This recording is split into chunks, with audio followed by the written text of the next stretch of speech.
So I guess I first came across Jordan Peterson about 9 or 10 months ago, something like that.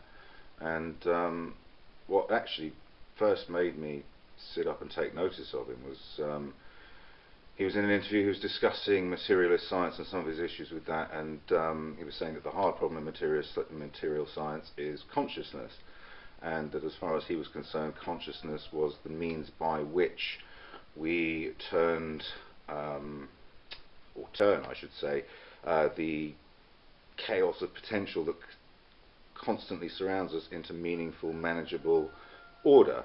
And that really perked up my ears, because as someone who's done quite a lot of psychedelics, that sense of somehow assembling our reality, drawing it into focus from around us, really jived with my own experience. And so I shortly after that became aware of the interview that he did with Cathy Newman, which went viral, and I really started to pay attention to him, because he was someone who, for really the first time I can think about in recent times, was actually trying to shine a light on the true nature, on the actualities of a situation. And so, although this video is actually primarily about a couple of issues that I have with a couple of his fundamental precepts, I want to spend the first part of it establishing my credentials, as it were, as someone who is not going to try and misrepresent him, because he has been horribly, willfully, shamelessly misrepresented at times in the media. And so, yeah, to establish my credibility as someone who, A, basically really likes what he has to say, and B, that I get it. I'm not trying to twist his ideas in any way. So yeah, I mean, primarily I'm grateful for the fact that he has raised the level of complexity and the level of truthfulness that is required in debate, at least in some circles. And some of his ideas are really beautiful. He gave a couple of very impassioned speeches that I saw about free speech and political correctness, and it ties together nicely with one of the stories he retells in his Bible lectures. So he gave the speech about free speech, where he said that free speech is not just about the ability to speak freely and to challenge the powerful, although of course it is also those things, but more fundamentally that it is the way that we assemble meaningful order from chaos.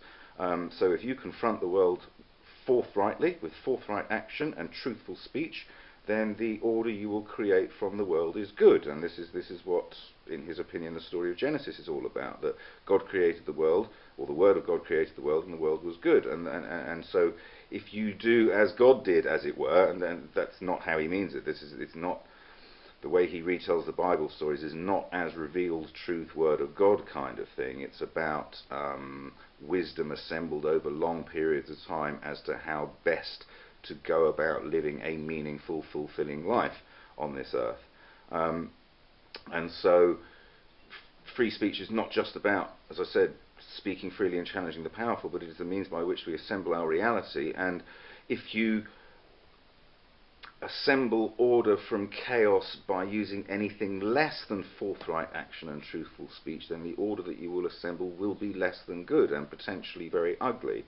So I think this is a really lovely idea, and there are a few that have stuck with me. Another one, one of his other primary missions has been to empower people at the individual level by explaining that the kind of meaning and fulfillment that you find in life that not only gives you joy in your good times but sustains you through your bad times is to be found in the adoption of personal responsibility. And so not complaining and whining, but actually doing your best to fix the circumstances of your life and taking responsibility for it when it goes wrong. And I think that he's absolutely right, that the correct level of analysis with which to fix the problems of society are the individual level, but later on I do kind of wish to take issue with that in part.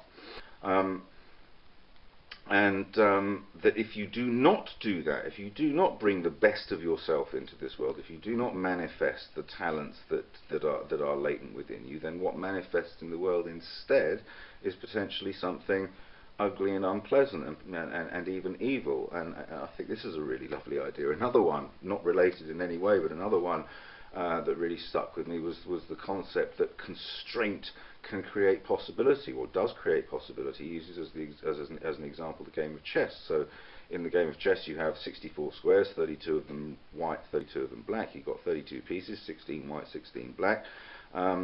But without the rules of the game, you've got nothing. You just whatever. You just throw pieces around. It has no meaning.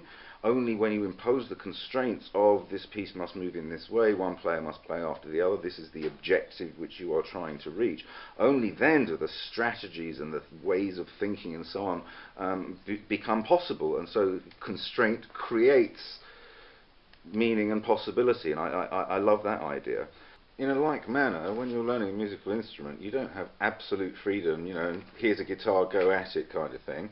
Or at least unless you're a complete genius and a natural genius at it. But for most people, the beginning process is a giving up of your personal freedom in order to learn the rules of how to pick the notes, how to construct the chords, how to read the music, etc., etc. Only when you have learned those rules, only when you've learned that structure to a high level of proficiency, can you then begin to express yourself, your inner self, through your music. And so the idea of having absolute freedom to do anything at any time, it's kind of meaningless. The idea of God as an omnipotent, omniscient being, what an omnipotent, omniscient being lacks is limitation. This is a massively important idea to my own thinking, and I'm extremely grateful to him for it. Extremely grateful to him for presenting it to me. But as I said before, above all, I really like the fact that he talks about the actualities of a situation. In that Cathy Newman interview, for example, the main theme of that interview was the gender pay gap between men and women in the UK, and he was attempting anyway to explain that this is not just about you're a woman, he's a man, therefore we're going to pay you less. That actually the apparent difference in pay between men and women was a multivariable thing. It was caused by many things: personality traits, choices that men and women tend to make, and that although if you look at any given man, any random man, and any random woman, there's not likely to be a huge amount of difference in personality or choices. When you go out to the extremes, the most aggressive people are all men, which is why the prison population is primarily male, and the most agreeable people are all women, which is one of the reasons why they don't challenge for promotion and higher pay awards and so on as aggressively as men do. So the reality of the situation is almost always far more complex and less about compassion and virtue signalling than it may at first appear to be. One of the things I thought he was very brave about was were a couple of comments he made about climate change. I think it was at the Cambridge Union. He was asked by a very pompous sounding student a question about climate change, and would this be the issue that would finally unite mankind? And he said absolutely not. No, it's almost impossible to separate the science from the politics. We don't really know what to do about it. And that any action that we take the effectiveness is almost impossible to measure, because the error bars get wider than the effect of the action quite quickly. And so, for all of these reasons, he doesn't think we're going to do anything about it. And this is an incredibly brave stance. He also circulated on his Twitter account a Prager University video which was questioning some of the prevailing narratives about climate change.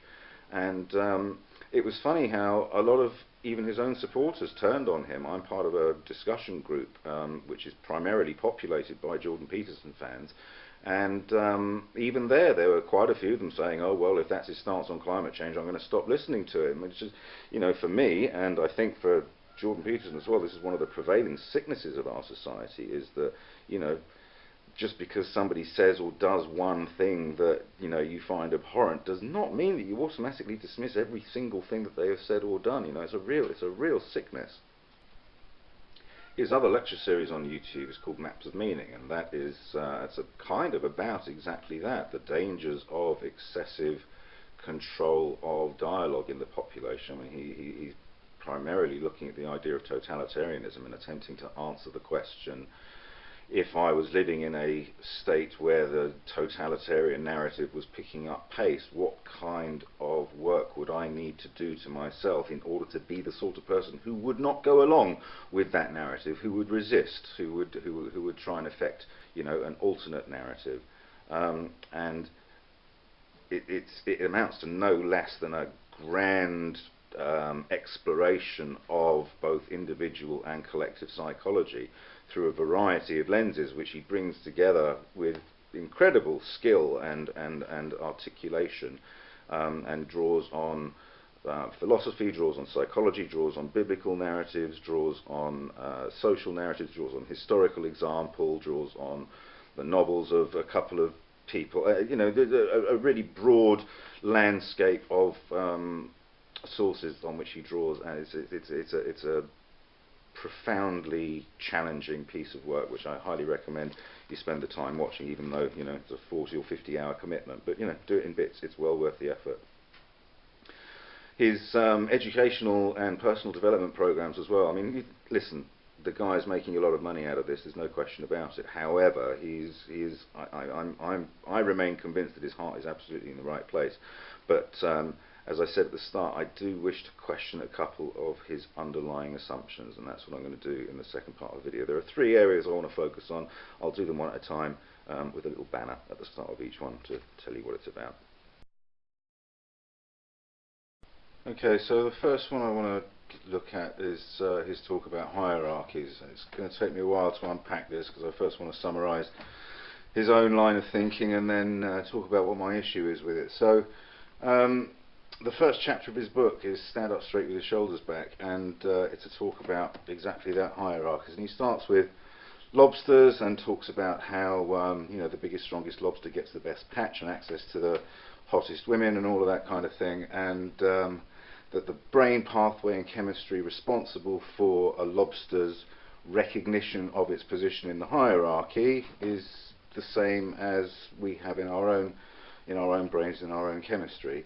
He then goes on to look at the evolving complexities of hierarchies, and you know, goes from lobsters to wolves and from wolves to chimpanzees, and talks about how it's not just the biggest, strongest wolf or the biggest, strongest chimpanzee that is leader of the pack, because the sociology is more complex. And so, you know, with chimpanzees in particular, the biggest, strongest chimp, if he's just a ugly, vicious tyrant, well, 2 or 3 other chimps will get together and bring him down. And so, you know, just being the biggest and the strongest is not enough. Yeah, you've got to be big and strong, but you also have to be able to negotiate relationships within the group in order to maintain your position.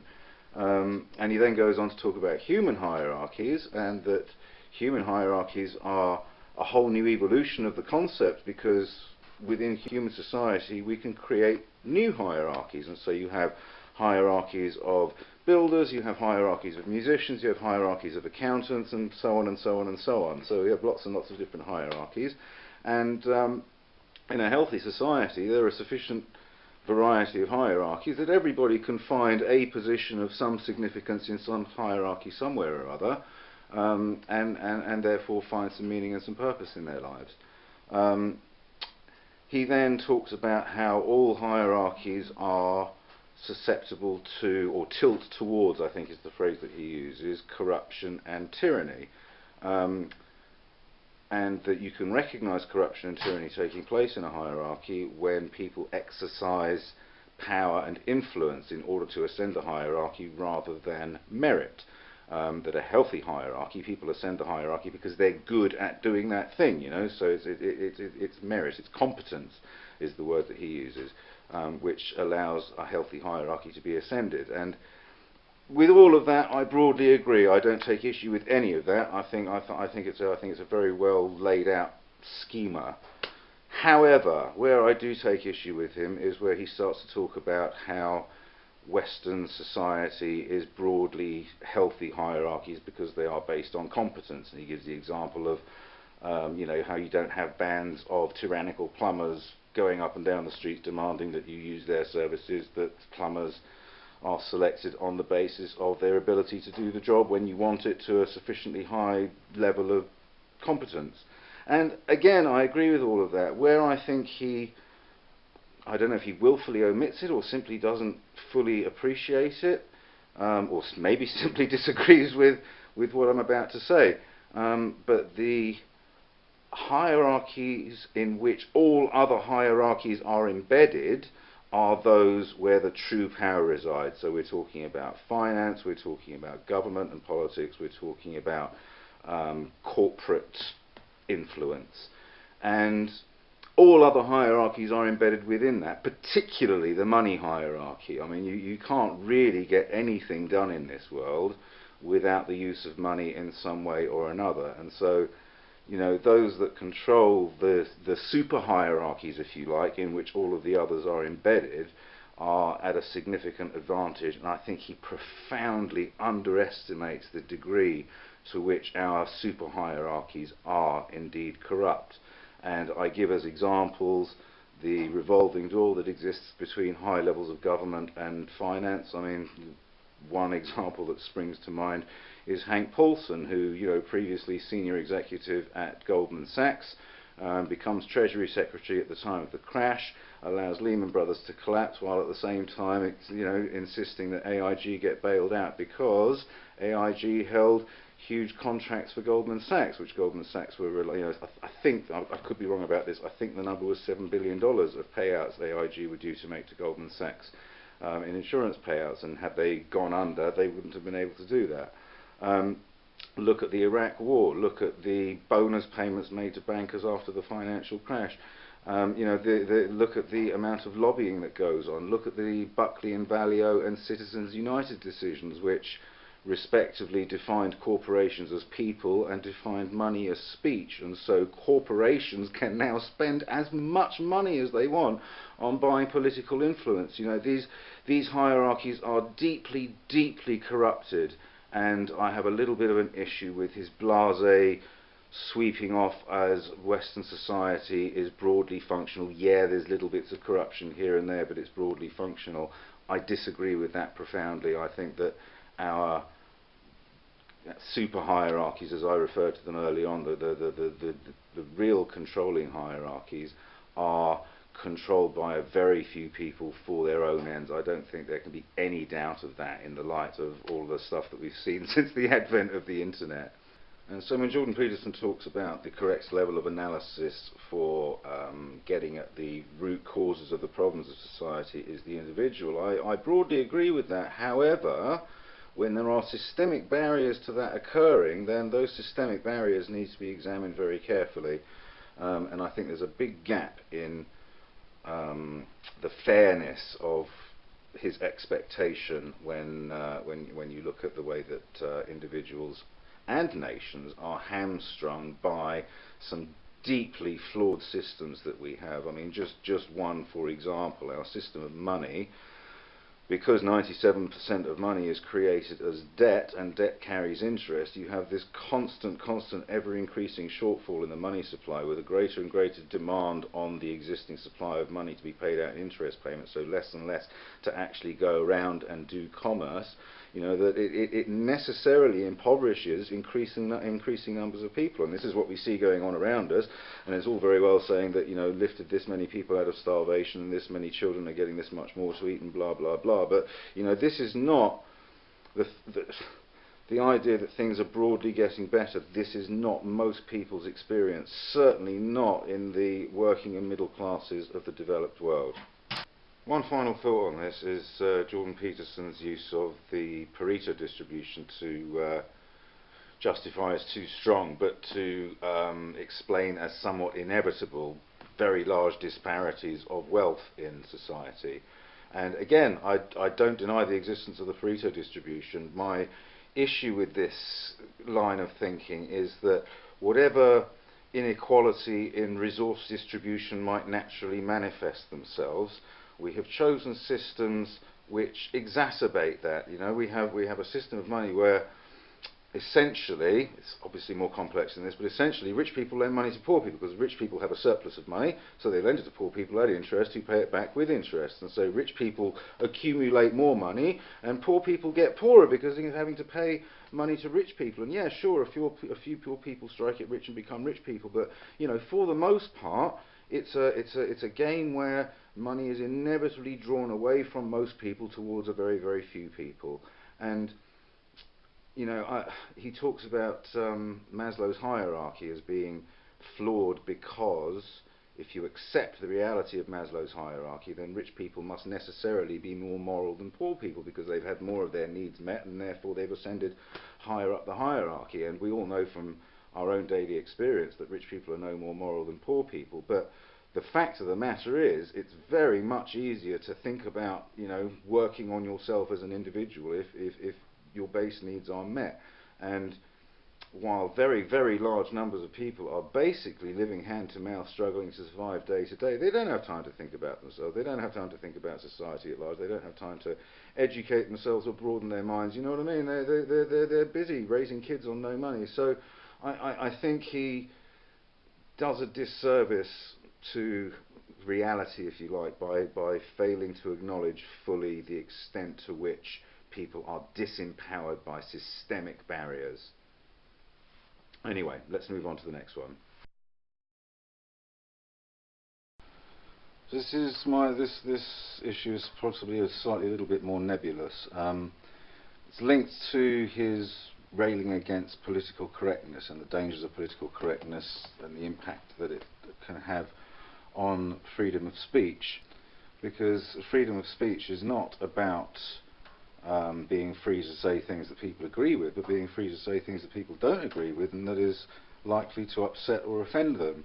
And the ability to do that is necessary in order to have difficult conversations about difficult, complex topics. You have to run the risk of offending people in order for thinking to take place. He makes the point that thinking is rarely done on one's own. Very, very few people have the capacity to actually think, to doubt, to question, to really seek to undermine the presuppositions on which the argument is based, which is necessary for actual progress, actual thinking, actual new ideas to take place.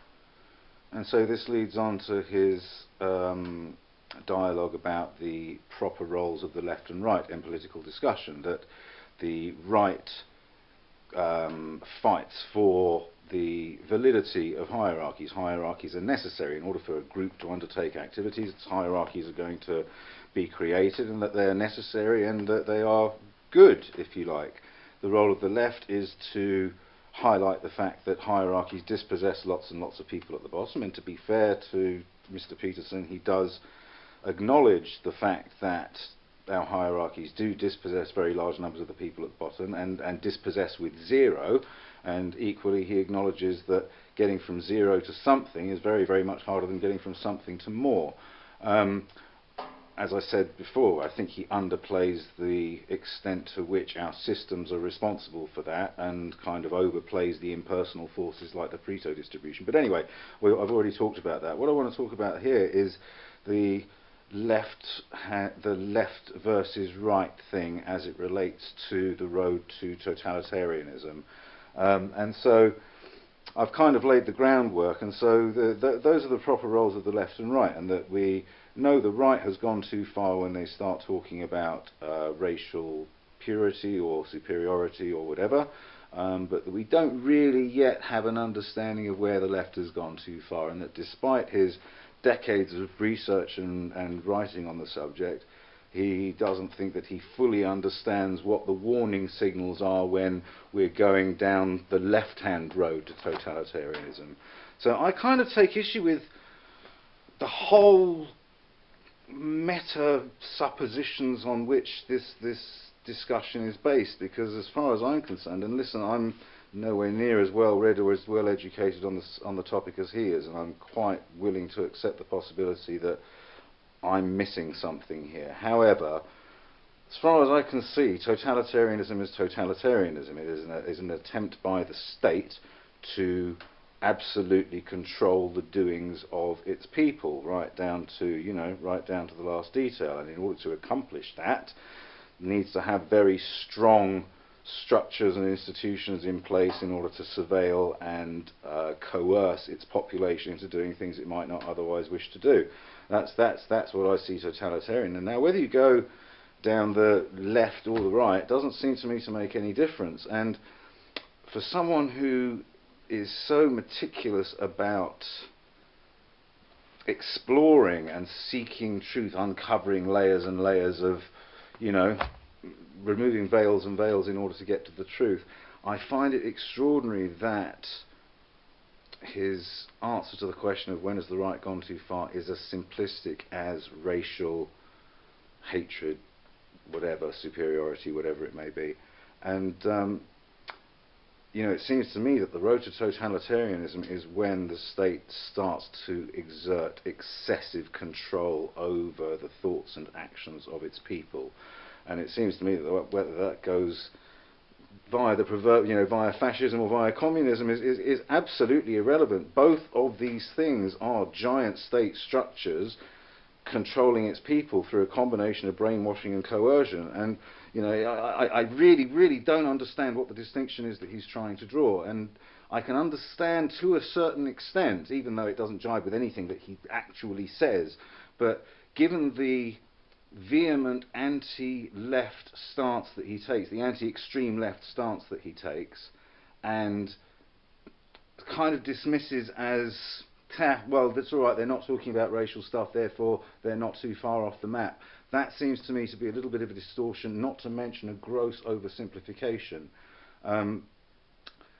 State control over its people is manifest in its desire to control the narrative, which, as far as I can see through mainstream media, the state does a very good job of controlling the narrative and telling us what we ought to be thinking, and making sure it knows what its citizenry is up to. And you know, given revelations from Snowden and others as to the extent to which we are under constant surveillance, is particularly our web presence, you know, our social media presence, our searches, search histories, etc., etc., the degree to which we are surveilled and profiled, primarily for marketing purposes and nothing more sinister than that, but nevertheless the apparatus exists for the state to control. And I don't understand why he's not more worried about these things. I really don't understand why he doesn't see us as being further down the road towards totalitarianism than we are. And this whole left-right thing seems to me to be a distraction from a permanent, unelected state apparatus which is taking us further and further down the road towards totalitarianism. And for someone who is as well-informed, well-read, and well-versed in the subject as Jordan Peterson is, I find his oversimplification of this kind of stuff to be a bit suspect. I also think his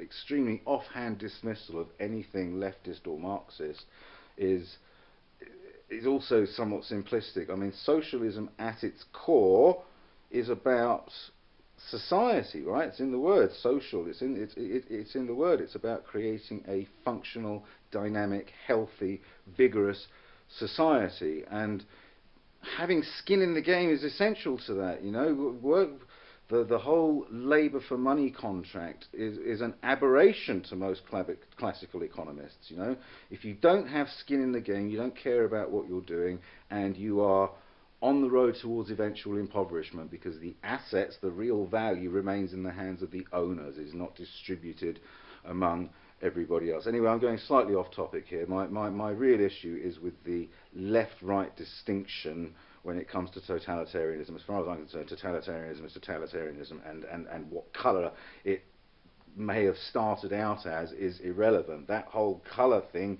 is a distraction. Trump is a distraction. Brexit is a distraction. Our 5-yearly elections are a distraction from the reality of what's going on, that we are under tighter and tighter and tighter control by this apparatus, which is not the state as we understand it, not the elected representatives of the state as we understand it. Of course, another feature of totalitarianism is stifling dissent, censorship being a primary tool of that. And Jordan Peterson has himself recently closed down his Patreon account and is going to be transferring to his own website, as are other people that I know, because of the censoring, or I should say the deplatforming of Carl Benjamin, also known as Sargon of Akkad, for things that he said, not even on Patreon, not even on his own channel, while being interviewed for somebody else on another platform. So, censorship is picking up pace and running rampant, and once again, I don't understand why Mr. Peterson isn't more concerned about how far down the road we are towards totalitarianism. My third and final point of disagreement, or major point of disagreement, is to do with religion and Christianity. And let me start by reiterating that I think what he's done with the Bible stories is remarkable. I've learned a huge amount from what I've seen of those lectures. I haven't watched all of them, I've watched about half of them, but I've learned a huge amount from what I've seen from those lectures. And once again, the way he draws in other sources to create this broad perspective from which to view them has been, for me anyway, entirely original and a wonderful thing. However, specifically with Christianity, and this is the religion with which he most clearly identifies himself. Obviously, I don't think that's open to dispute. Has at its core something which I think is profoundly damaging, and I would like to explore a little bit here. I'm pretty sure it's in the story of Noah that God undertakes to man never to do the whole flood thing ever again, and gives him dominion over the earth and over the animals. And so you know, this story, along with, I suspect, many others, I'm no biblical scholar, I don't know the Bible well, reinforces something which to me is at the very, very, very core of Christianity, which is an idea of separation between God, man and nature. It's like a triumvirate of three separate things, that God created nature, God created man, God inserted man into nature, and God gave man dominion over nature. And these ideas, which I think run deep, deep, deep in the psyche of the Western mind, are responsible, in my opinion, for a huge amount of the external and internal destruction going on at the moment. To give you an idea of what I'm talking about, or a better idea, I should say, of what I'm talking about, in the Eastern philosophies, in Buddhism, for example, God or the Buddha or whatever is in all things, right? I mean, all things, both animate and inanimate, as we would call them, contain within them the Buddha. And so what you do to the world around you, you also do to yourself. It's one continuous, interconnected, inseparable thing. And, you know, every single thing is a manifestation of God, is a manifestation of the Buddha. And as I said, that which you do to your world, you do in a very, very real way to yourself, because you are the world and the world is you. And to me, this connectedness with the world around you, with nature, with everybody else, seeing all things as God manifest in physical form or whatever, I think this is absent from Christianity, and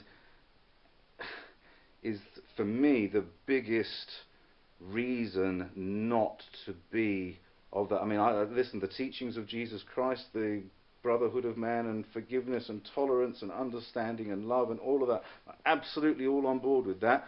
He was by no means the first person to preach that kind of thing, but the mythology that underlies it, and that separation of God from man, from nature, and again, I'm quite willing to accept that there is a deficiency in my own understanding of Christianity. Like I said, I am no scholar, but that does seem to me to be, and I'm not the only one to think this, as Joseph, oh God, his name escapes me, begins with a C, I can't think of his name, it'll come to me anyway, talks about this also, about this failing in Christianity, that it fails to appreciate the divine in all things, you know, that all things have a soul, all beings have a soul, it's not unique to man. And this sense of superiority that man has, and that he has the right to impose his will through force over nature in order to make life better for him, I, I think is really, because it encourages us to see the world as a bunch of stuff out there that we can use any way that we like. And that seems to me to be right at the heart of how we are able to treat the world as we do. And I'm not talking about climate change. Just like Mr. Peterson, I have deep suspicions about the climate change narrative which is being forced down my throat, just for the very simple reason that it's being forced down my throat. That makes me extremely suspicious. But there is no doubt that the amount of plastic we're throwing into the ground and into the water, the toxification of fresh water supplies, the stripping of forests, the loss of soil as a consequence of deforestation, the chemical runoff, the blah blah blah. I mean, there's a million things, all of which need urgent attention. Species die off. There are many things, all of which need urgent attention. And for me, the climate change narrative is once again a distraction from doing anything about all of these things, which actually there are ready available solutions to. Instead, we're too busy squabbling about who's right over climate change. But anyway, that to one side, that narrative, and again, to Mr. Peterson, thank you for introducing Conrad? No, it's not Conrad. Anyway, thank you again for introducing me to the idea of the power of story to shape not only our reality but the way that we function in the world. And but I do think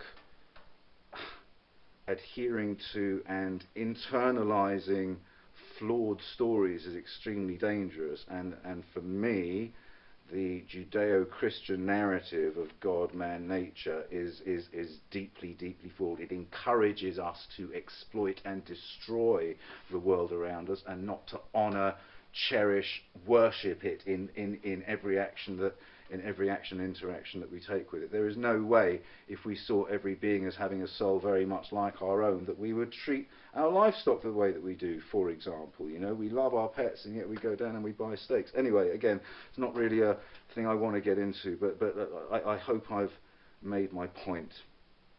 So yeah, I'll just wrap up.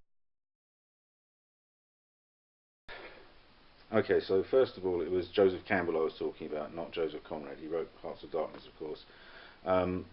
Joseph Campbell was also very into mythology. I mean, he spent his whole life exploring mythologies from all over the world, in particular looking for similarities, cross-cultural, cross-temporal similarities, and then looking at differences in order to isolate what was cultural and what was, deeply embedded in the human psyche. Not dissimilar to, well, in fact, was informed by Jung's work, as is Jordan Peterson. So once again, thanks to Mr. Peterson for not directing me there. He didn't do it personally, but it was as a consequence of listening to Jordan Peterson stuff that I came across Joseph Campbell as well. So one of the points that Campbell makes is that when things are changing very rapidly, it's impossible for new mythologies to emerge, because it obviously takes time for them to find expression. And he was writing primarily back in the 60s, 70s, but the same is absolutely true today, even more so, that things are changing so quickly that it's all but impossible for new myths, new stories to develop. But I guess if there is an overarching point to this video, then it would be a plea for people to try and let or make room for the possibility of new stories in their minds and in their hearts, because the ones that we currently have are stories of money, are stories of Judeo-Christian tradition, are stories of power, and so on, are all rooted in what Charles Eisenstein refers to as the story of separation, where, as I've already talked about, the world's a bunch of stuff out there which is for us to use, and we're not in any way personally connected with it, and our stories don't allow us to be.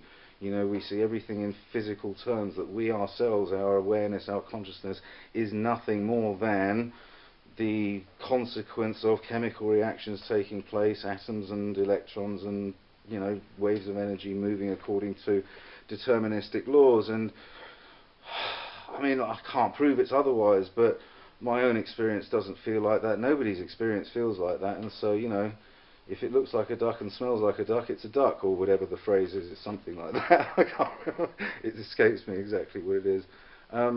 So yeah, we really need to start coming up with, circulating, reinforcing, telling ourselves new kinds of stories, where the underlying substrate is one of connectedness and not of separation. Because however much you deny the reality of the fact that we are connected to everything around us, and everything around us is, you know, we're part of it and it's part of us, even if you don't believe that, it doesn't stop it being true. It doesn't stop the consequences of our actions being devastating, ultimately to ourselves. And so, you know, if for nothing other than self-interest, we really need to start developing some new stories. Anyway, I'm starting to repeat myself, so thank you very much for those of you that are watching for watching. If you think I'm saying interesting things, then please spread the word. I guess ultimately what I'm hoping is that this gets back to Jordan Peterson himself, and you know, that he thinks them worthy of consideration and responds to them in some way. But you know, that's unlikely. Well, who the fuck am I? 42 subscribers, right? So anyway, thank you very much for watching. I'll make something else soon. Bye.